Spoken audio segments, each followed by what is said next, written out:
बिस्मिल्लाहिर्रहमानिर्रहीम।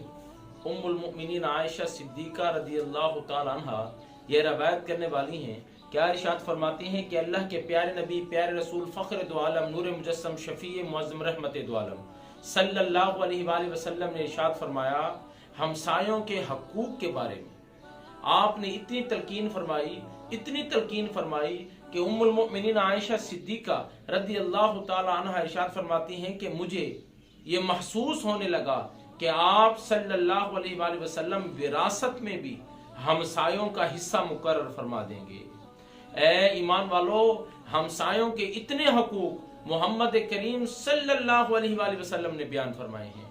अल्लाह के प्यारे नबी सल्लल्लाहु अलैहि वसल्लम ने इरशाद फरमाया, यानी जब इंसान फोत होता है तो आसमान से फरिश्तों का नज़ूल होता है और उस फोत होने वाले के हमसायों की तरफ वो फरिश्ते जाते हैं और जाकर उनकी गुफ्तगू सुनते हैं। जो उसके दाएं बाएं आगे पीछे रहने वाले लोग हैं कि वो गुफ्तगू कर रहे होते हैं कि फोत होने वाला ये अल्लाह का प्यारा था। हर वो हमसाए की गुफ्तगू सुनकर रब की बारगाह में जाते हैं और कहते हैं कि मौला इसके हमसाए से राजी हैं।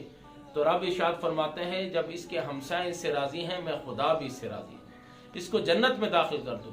और बसूरत दीगर जब फरिश्ते आसमान से उनका नुज़ूल होता है तो हमसायों के घर जाते हैं, तो फोत होने के मुतालिक अगर उनकी गुफ्तगू ठीक नहीं है, नाज़ेबा अल्फाज हैं, तो वो सुनकर रब की बारगाह में अर्ज करते हैं कि मौला इसके हमसाए इसको अच्छे अल्फाजों से याद नहीं कर रहे थे।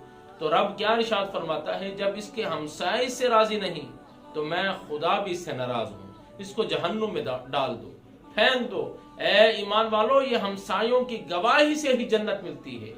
और हमसायों के मुतालिक अब आका करीम सल्लल्लाहु अलैहि वसल्लम ने क्या इरशाद फरमाया कि अगर इनके मुंह से कोई नाज़ेबा कलिमात निकले हमारे इस दुनिया के जाने के बाद, तो उसके अल्लाह ना करे तो वो बुरे अल्फाजों में याद करें तो इनके बुरे अल्फाज हमें जहन्नुम में लेकर जा सकते हैं। मौला हमें हमसायों के हकूक का ख्याल करने की तौफीक अता फरमा। वमा अलैना इल्लल बलाग।